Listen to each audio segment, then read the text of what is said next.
One person buys a rental house, another buys a simple index fund. 20 years later, they both became wealthy. But one of them worked for every dollar, while the other barely touched his investment. So which one actually made the smarter decision? The answer depends on a number almost nobody includes. Let's make this comparison as fair as possible. Meet Daniel and Ethan. They're both 30 years old. They both earned $60,000 a year. They both spent years saving and finally reached $60,000. Same income, same city, same starting point. The only thing that changes is where that money goes. Daniel has always believed one thing. Real estate is how real wealth is built. He isn't alone. His parents believe it. His coworkers believe it. Even his barber has an opinion about property prices. To Daniel, buying a house feels like buying certainty. You can walk through it, touch the walls, see it every day. It feels real. Stocks don't. A stock portfolio is just an app showing numbers that move up and down. Some days it feels exciting. Other days it feels terrifying. That's why Ethan makes a decision almost nobody celebrates. He quietly invests his entire $60,000 into a low-cost total market index fund. No hot stock picks, no trading, no market predictions. Just one simple investment and an automatic monthly contribution of $400. Then he goes back to living his life. Meanwhile, Daniel uses his $60,000 as a down payment on a $300,000 rental property. The bank finances the rest. Within weeks, he has tenants. Rental income starts arriving every month. Friends congratulate him. Family members call him an investor. It feels like he's already winning. Ethan? Nobody asks about his portfolio. Nobody is impressed by an index fund. There are no house keys, no rental income screenshots, no exciting stories to post online, just a growing number inside an investment account. And honestly, it feels boring. But investing has a funny way of rewarding boring decisions. Because excitement and returns are rarely the same thing. For the first year, Daniel loves being a landlord. Every rent payment feels like proof he made the right choice. Every time he drives past the property, he smiles. That building belongs to me. Meanwhile, Ethan opens his investment app once every few months. Sometimes his balance is higher. Sometimes it's lower. Nothing dramatic happens. Nothing exciting happens. Which is exactly why most people underestimate what's happening behind the scenes. Because while one investment demands attention every week, the other quietly keeps compounding, whether you're watching or not. And that's where the real comparison begins. Not with opinions. Not with social media. Not with what sounds smarter at family dinners. But with the numbers, the complete numbers. Because once we count every hidden cost, every hour, every risk, and every dollar, the winner becomes far less obvious than most people think. So let's stop looking at how these investments feel and start looking at what they actually produce. Because this is where most comparisons fall apart. People love talking about income. Very few people talk about expenses. Daniel's rental property brings in $2,100 every month. At first glance, that looks incredible. After paying the mortgage, it seems like he's making hundreds of dollars every month. On paper, everything looks perfect, but paper doesn't own rental property. Reality does. The first surprise arrives only a few months later. Property taxes, then insurance, then regular maintenance. The money keeps leaving, even when nothing breaks.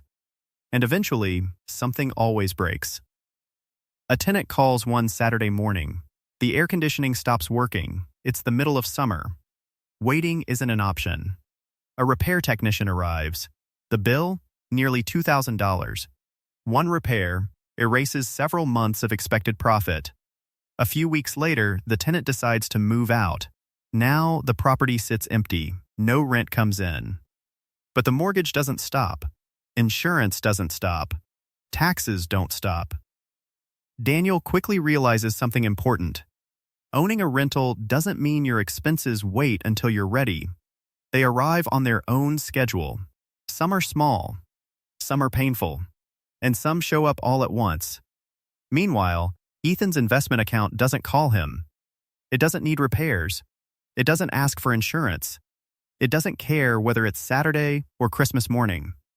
Every month, his automatic $400 contribution goes into the market. No decisions, no emotions, no extra work. Some months, the market falls.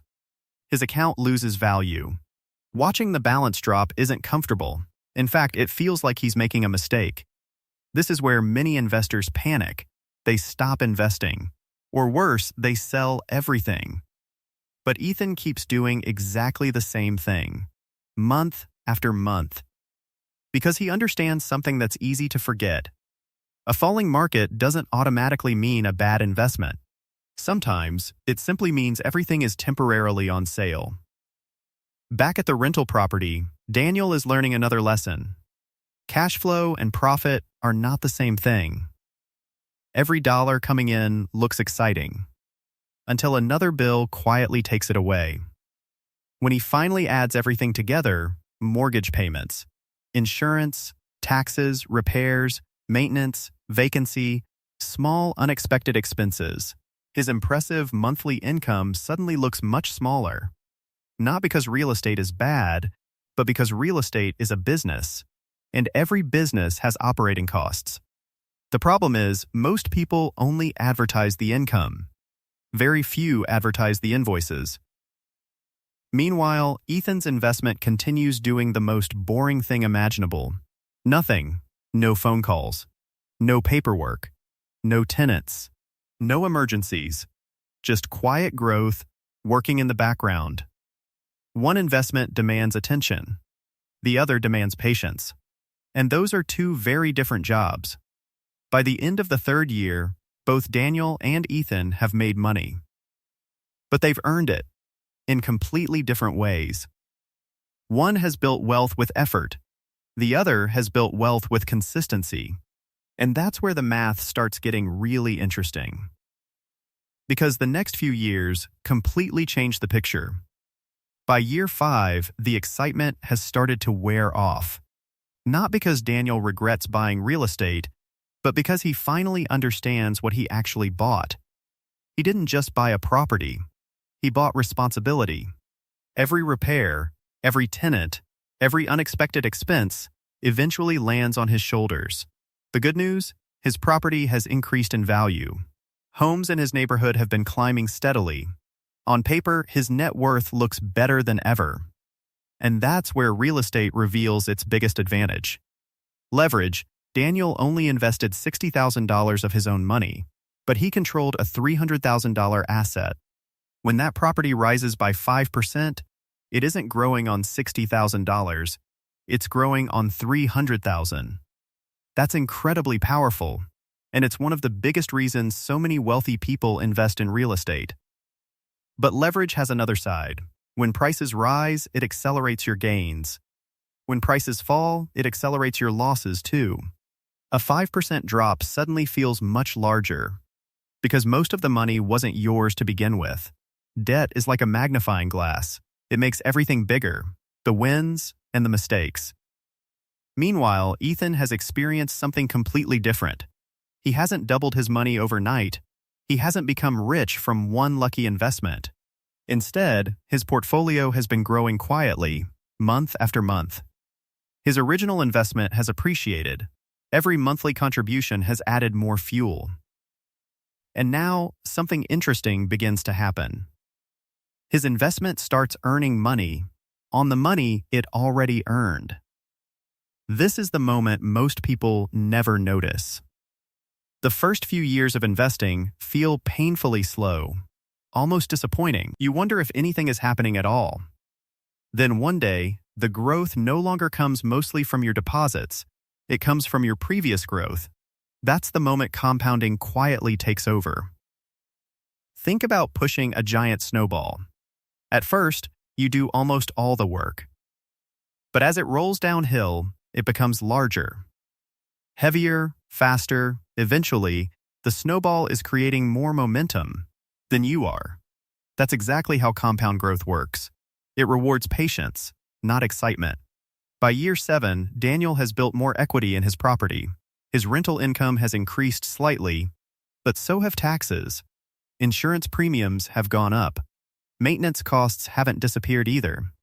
His investment is still growing, but it continues demanding time. Ethan's portfolio needs none of it. No phone calls, no contractors, no vacant months, no surprise repair bills, just another automatic investment, exactly like last month. And the month before that. One investment grows because someone keeps managing it. The other grows because time keeps working for it. And over the next 10 years, that difference becomes impossible to ignore. Now fast forward 20 years have passed. Daniel's mortgage is almost gone. His property is worth far more than the day he bought it. His equity has grown dramatically. The rent is higher. His monthly cash flow is stronger. On paper, he looks successful. And he is. But that success came with something people rarely calculate. Hundreds of hours spent managing the property, countless phone calls, unexpected repairs, vacant months, stress during economic slowdowns, and years of carrying a large amount of debt. None of those costs appear on a property listing. But they're real. Very real. Now let's look at Ethan. His investment portfolio has quietly grown into a serious amount of wealth, not because he found the next big stock, not because he timed the market perfectly, and definitely not because he was smarter than everyone else. He simply stayed invested. While other people chased trends, he trusted the process. Every monthly contribution bought more ownership in thousands of businesses around the world. Some years were incredible. Some years were painful. Markets crashed. Headlines predicted disaster. People panicked. But history kept repeating itself. The market recovered, then reached new highs, again and again. By the end of 20 years, Daniel and Ethan have something surprising in common. Their net worth isn't wildly different. Depending on where they live and how the market performed, either one could come out slightly ahead. That's the part most people never expect. Because this was never about finding one perfect investment. It was about understanding the price of each path. Real estate can build incredible wealth, but it usually asks for your time, your attention, and your willingness to handle problems most investors never see. Stocks can also build incredible wealth, but they ask for something many people struggle to give: patience. The ability to ignore fear, the discipline to keep investing even when it feels uncomfortable. One investment rewards effort, the other rewards consistency. Neither one is easy. They're just difficult in different ways.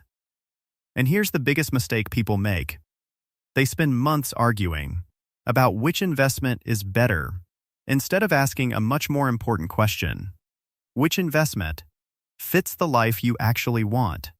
Do you enjoy managing property, talking to contractors, finding tenants, handling unexpected problems?